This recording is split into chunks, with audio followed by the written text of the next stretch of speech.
This podcast contains an English accent that most of our Irish listeners will find offensive. Also, there may be some colourful language that you're going to find less offensive. Now, over to Ryan and Leon. Enjoy the podcast.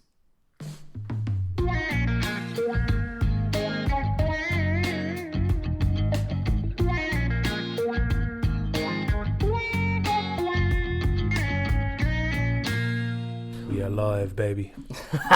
Well, this is fun. Welcome. And thank you for joining us in our introduction episode, our teaser episode for the Poetry's Dead podcast. I'm delighted that you're here. This is the voice of Ryan Duggins, and next to me is the mercurial and beautiful Leon Dunne. I don't think I've ever been referred to as mercurial before. I don't think that's true. I don't know, it's a very exotic word for me, baby. We've been cooking this idea for a while. And I'm just delighted to get started, basically.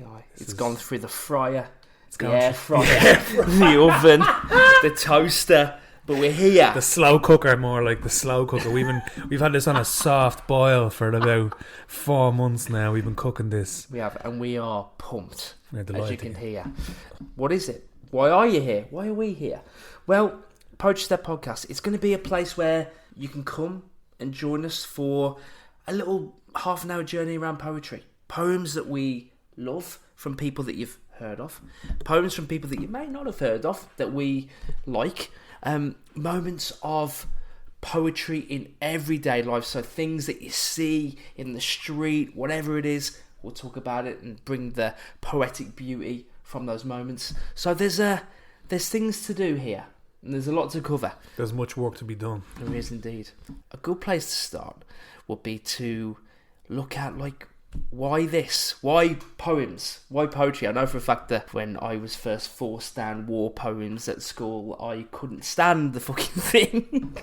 So we're here now in our 30s and we love poetry. So I wonder, Leon, if you'd share maybe the first poem that stuck with you. First poem that stuck with me, what actually stands out the most is something I read a while ago, and it's Brendan Behan discussing the difference between prose and poetry.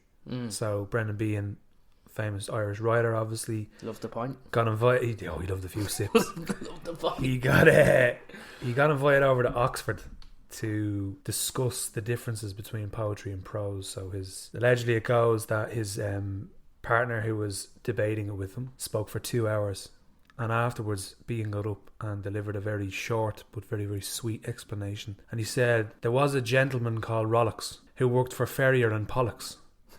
He walked on the strand with a girl in his hand and the tide came up to his ankles. Now, he said that's prose. That's prose. But if the tide was in, it would have been poetry, baby. Actually, I read his memoir. It wasn't really a memoir. It was his jail time when he was in England as someone who was obviously quite a staunch Republican and spent time in the British jails. And I think anywhere that man was he was going to make friends, even if it was people that he just fucking hated to his core. So I just find him a really interesting fella. I guess mine, poetry's always been something I've kind of dotted around, rap and the music that you like and rhyme. But I remember in 2017.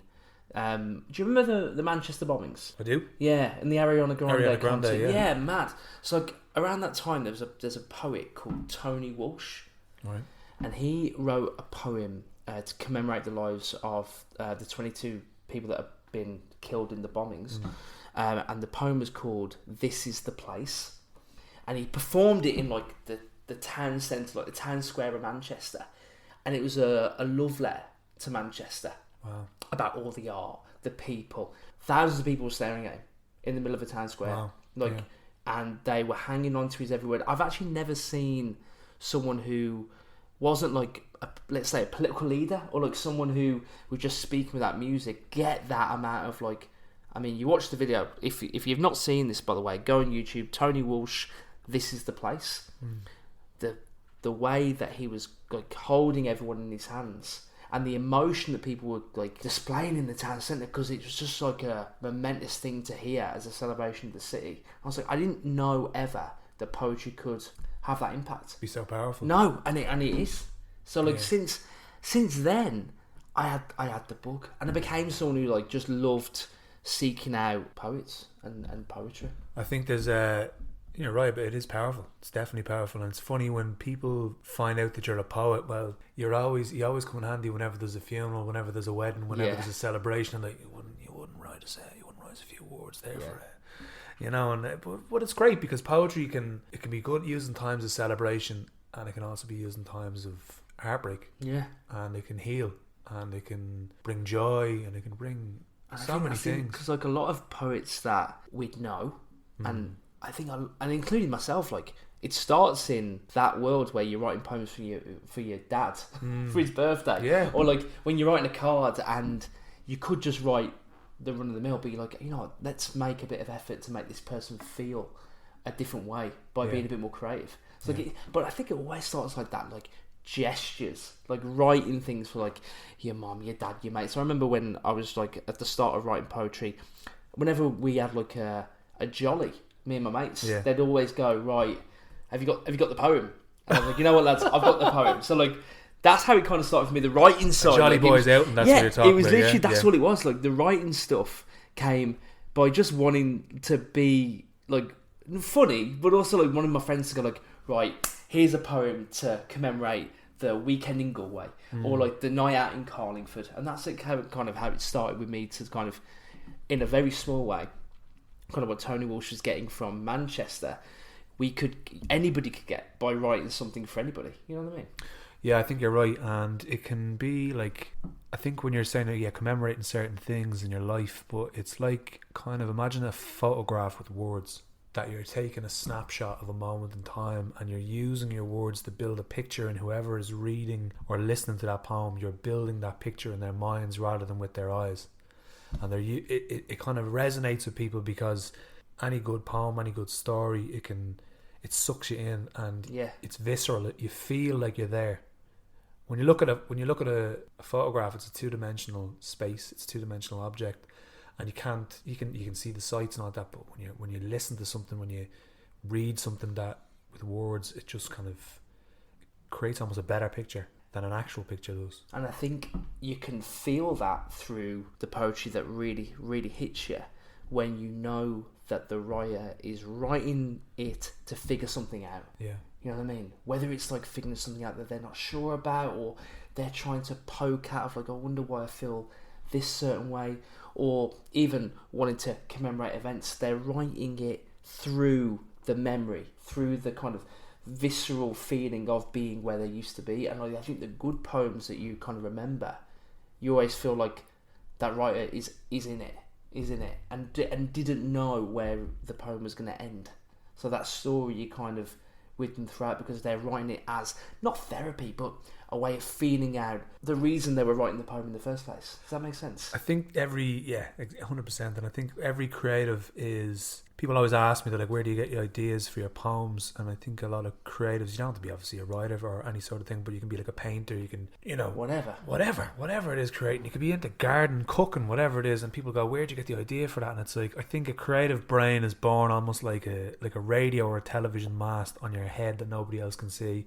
And not to get too like artsy fartsy, mystical, or deep, magical about it. We're gonna light some incense, take our shoes off here, baby. But there are candles lit. There is a can, and it smells delicious. Well, there are Budweiser cans as well, so we're not that bad. We're keeping it real. There are candles. We're keeping it real, but it's almost like you have a radio mast and you get these ideas that feel like it comes from somewhere else, and it's very difficult to describe what that place is because none of us know really. But no, it's like, I don't know.